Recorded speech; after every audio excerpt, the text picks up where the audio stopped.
அன்புக்குரியவர்களே, இந்த நாளிலும் மீண்டும் உங்களை நேற்றைய தினத்தினுடைய தொடர்ச்சியோடு கூட உங்களை சந்திப்பதிலே உங்களை உள்ளபடியே கர்த்தர்களை துதிக்கிறேன், ஸ்தோத்தரிக்கிறேன். சிலுவை பற்றின உபதேசம் கெட்டுப்போகிறவர்களுக்கு பைத்தியமாய், ரட்சிக்கப்படுகிற நமக்கோ அது தேவ பலனாய் இருக்கிறது என்று சொல்லி நாம் தியானித்தோம்.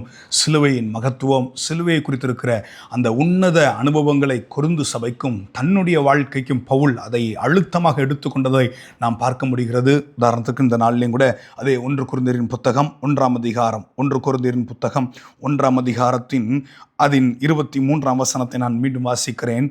நாங்களோ சிலுவையில் அறையப்பட்ட கிறிஸ்துவை பிரசங்கிக்கிறோம். அவர் யூதருக்கு இடரலாயும் கிரேக்கருக்கு பைத்தியமாயும் இருக்கிறார். யூதர்களுக்கு இடரலாய் தெரிந்த சிலுவை, கிரேக்கர்களுக்கு பைத்தியமாய் தெரிந்த சிலுவை.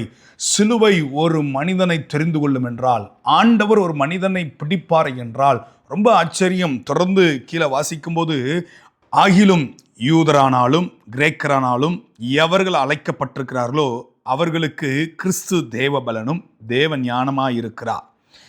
இந்தபடி தேவனுடைய பைத்தியம் எனப்படுவது மனுஷனுடைய ஞானத்திலும் அதிக ஞானமாயிருக்கிறது. தேவனுடைய பலவீனம் எனப்படுவது மனுஷனுடைய பலத்திலும் அதிக பலமாயிருக்கிறது. எப்படியெனில், சகோதரரே, நீங்கள் அழைக்கப்பட்ட அழைப்பை பாருங்கள். மாம்சத்தின்படி அநேகர் இல்லை, வல்லவர்கள் அநேகர் இல்லை, பிரபுக்கள் அநேகர் இல்லை. ஞானிகளை வெட்கப்படுத்தும்படி தேவன் உலகத்தில் பைத்தியமானவைகளை தெரிந்து கொண்டார். பலமுள்ளவைகளை வெட்கப்படுத்தும்படி தேவன் உலகத்தில் பலவீனமானவைகளை தெரிந்து கொண்டார். 27ஆம் வசனம் வரைக்கும் நான் இப்பொழுது வாசித்திருக்கிறேன். கூர்ந்து கவனிக்க வேண்டும். சிலுவை நாம் பலவீனனாக இருக்கும்போது நம்மை தெரிந்து கொண்டது. சிலுவையில் உள்ள காரியங்கள் நாம் பைத்தியமாக இருக்கும்போது ஆண்டவர் நம்மை தெரிந்து கொண்டார். ஆனால் யூதர்கள் அடையாளத்தை விரும்புகிறார்கள், கிரேக்கர்கள் ஞானத்தை விரும்புகிறார்கள். இன்றைக்கும் கிறிஸ்தவர்களாகிய நாம நம்முடைய வாழ்க்கையில சில தாளந்துகள் இருந்தால் சிலர் அங்கீகரிப்போம், சில திறமைகளை இருந்தால் அவர்களை பாராட்டுவோம். ஆனால் வேதம் சொல்லுகிறது, சகல ஜனங்களிலும் திரட்சியான ஜனம் என்று ஆண்டவர் உங்களை என்னையும் தெரிந்து கொள்ளவில்லை. எல்லாராலும் புறக்கணிக்கப்பட்டு கொஞ்சமாக இருந்தோம். வாசிக்கிறேனே, உபாகமத்தின் புத்தகம் 7ஆம் அதிகாரம் 7ஆம் வசனம், சகல ஜனங்களிலும் நீங்கள் திரட்சியான ஜனம் என்று கர்த்தர் உங்கள் பேரில் அன்பு வைத்து உங்களை தெரிந்து கொள்ளவில்லை. நீங்கள் சகல ஜனங்களிலும் கொஞ்சமாக இருந்தீர்கள். பழைய ஏற்பாட்டு பரிசுத்தவான்களை புறக்கணிக்கப்பட்ட நிலையில கொஞ்சமாக இருக்கும்போது கர்த்தர் தெரிந்து கொள்ளுகிறார். புதிய ஏற்பாட்டில் இருக்கக்கூடிய இந்த காலகட்டத்தில் இருக்கிற நம்மளை ஞானிகள் என்று ஆண்டவர் தெரிந்து கொள்ளவில்லை, செல்வ சீமான்கள் என்று ஆண்டவர் தெரிந்து கொள்ளவில்லை. பேதைகளாக, பைத்தியமாக, இழிவாக. ஏன்னா தொடர்ந்து 28ஆம் வசனத்துல 1 கொரிந்தியர் புத்தகம் 1ஆம் அதிகாரம் 28ஆம் வசனத்தை அப்படிதான் வாசிக்கிறோம். உள்ளவைகளை அவமாக்கும்படி உலகத்தின் இழிவானவைகளையும் அற்பமா எண்ணப்பட்டவைகளையும் இல்லாதவைகளையும் தேவன் தெரிந்து கொண்டார். இழிவானவைகளை கர்த்தர் தெரிந்து கொண்டார். உலகத்தில் அற்பமாய் ஒருவேளை நீங்க என்னப்படலாம், ஆண்டவர் உங்களை தெரிந்து கொள்வார். இந்த சிலுவையின் உபதேசம் ஒன்று சொல்லுகிறேன். பாவிகளாய் இருக்கும்போது சிலுவையில தொங்கின இயேசு உங்களையும் என்னையும் தேடி வந்தார். சிலுவை இல்லை என்றால் நமக்கு மீட்பு இல்லை, சிலுவை இல்லை என்றால் நமக்கு பாவ மன்னிப்பு இல்லை, சிலுவை இல்லை என்றால் நமக்கு ரட்சிப்பு இல்லை. இதே இயேசு கிறிஸ்து தன்னுடைய ஓமைகளையும் தன்னுடைய வாய்களை திறந்தும் சில வார்த்தைகளை சொல்லுகிறார். மத்தேயு 10ஆம் அதிகாரம் சீஷர்களுக்கு சொல்லும் போது அங்கு சொல்லுகிறார். மத்தேயு 10ஆம் அதிகாரம் 37ஆம் வசனத்திலிருந்து நான் வாசிக்கிறேன். தகப்பனையாவது தாயாவது என்னிலும் அதிகமாய் நேசிக்கிறவன் எனக்கு பாத்திரன் அல்ல, மகனையாவது மகளையாவது என்னிலும் அதிகமாய் நேசிக்கிறவன் எனக்கு பாத்திரன் அல்ல, தன் சிலுவையை எடுத்துக்கொண்டு என்னை பின்பற்றாதவன் எனக்கு பாத்திரன் அல்ல, தன் ஜீவனை காக்கிறவன் அதை இழந்து போவான், என் நிமித்தம் தன் ஜீவனை இழந்து போகிறவன் அதை காப்பான்.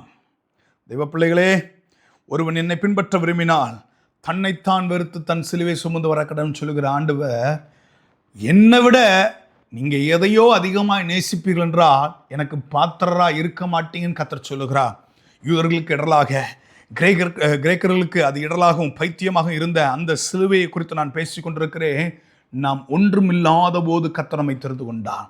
இன்றைக்கு சிலர் நமக்கு முக்கியமாக தெரியலாம், சில மனிதர்கள் நமக்கு முக்கியமாக தெரியலாம், இன்றைக்கு சில உறவுகளை நாம் மையப்படுத்தலாம். நான் தயவாக சொல்லுகிறேன், நம் ஒன்றுமில்லாத போது கர்த்தர் நம்மை தெரிந்து கொண்டார். இல்லாத போது, நம் பேதைகளாய் இருக்கும் போது, இழிவாக நடத்தப்படும் போது ஆண்டவர் உங்களை என்னையும் தெரிந்து கொள்ளுகிறார். தொடர்ந்து அந்த 1 கொரிந்தியர் புத்தகத்தில் அந்த வசனத்தை நான் மீண்டும் வாசிக்கிறேன். 1 கொரிந்தியர் புத்தகம் 1ஆம் அதிகாரம் 27-28 வசனத்தில் நான் வாசிக்கிறேன். ஞானிகளை வெட்கப்படுத்தும்படி தேவன் உலகத்தில் பைத்தியமானவைகளை தெரிந்து கொண்டார். பலமுள்ளவைகளை வெட்கப்படுத்தும்படி தேவன் உலகத்தில் பலவீனமானவைகளை தெரிந்து கொண்டார். உள்ளவைகளை அவமாக்கும்படி உலகத்தில் இழிவானவைகளும் அற்பமாக எண்ணப்பட்டவைகளும் இல்லாதவைகளும் தேவன் தெரிந்து கொண்டார்.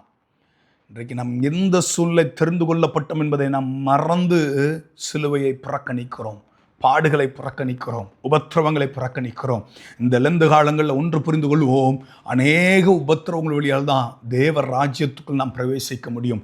உபத்திரவத்தையும் கிறிஸ்துவத்தையும் பிரித்து விட முடியாது, சிலுவையையும் நம்மையும் பிரித்து விட முடியாது. நான் தயவாக சொல்கிறேன், ஏன் இந்த பாடுகள், ஏன் எனக்கு இந்த நிந்தைகள், ஏன் எனக்கு இந்த அவமானங்கள் என்ற கேள்விகள் நமக்கு இருக்கலாம். பச்சை மரம் இயேசுவே நமக்காக அந்த பாடுபடுவார் என்றார். தேவராஜ்யத்திற்காக, நாம் நம்மை மாற்றுவதற்காக, நம்முடைய சுபாவங்களை மாற்ற வேண்டும் என்பதற்காக ஏன் நாம் பாடுகளை படக்கூடாது? நான் தயவாக சொல்லுகிறேன், இக்காலத்து பாடுகள் இனி நம்ம வெளிப்பட போகிற மகிமைக்கு ஒப்பிடத்தக்கவைகள் அல்ல. ஆனால் தெரிந்து கொண்ட நாட்களை நினைத்து மறந்து விடாதீங்க.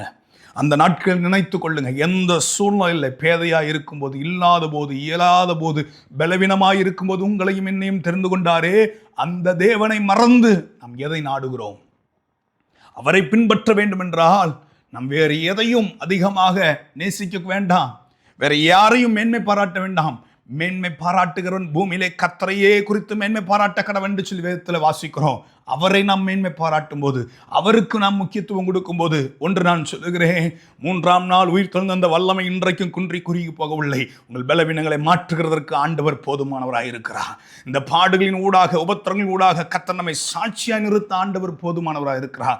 சிலுவையிலே நாம் அவரை பற்றி கொள்வோம். சிலுவையை பற்றின உபதேசத்தை நாம் அதிகமாக தியானிப்போம். கர்த்தர் நம்மோடு இடைபடுவராக. கண்களை முடிச்சோம் மனுமா தகப்பனே, நன்றியோடு துதிக்கிறோம், நாங்கள் ஸ்தோத்தரிக்கிறோம். இந்த நாளிலும் நாங்கள் தியானித்தோமே சிலுவை ஆண்டவரே அநேகருக்கு இடரால், அநேகருக்கு ஆண்டவரே ஸ்தோத்திர ஆண்டவரே பைத்தியமாக இருக்கிறது. ஆனால் ரட்சிக்கப்படுகிற எங்களுக்கும் அது தேவ பலன் என்பதற்கு அந்த உணர்வை நீர் எங்களுக்கு தந்திருக்கிற ஆண்டவரே. தொடர்ந்து சிலுவை குறித்திருக்கிற தியானத்தை எங்களுக்குள்ளே அதிகப்படுத்துங்க, கர்த்தர் நடத்துங்க. இயேசுவின் மூலம் பிதாவே, ஆமென்.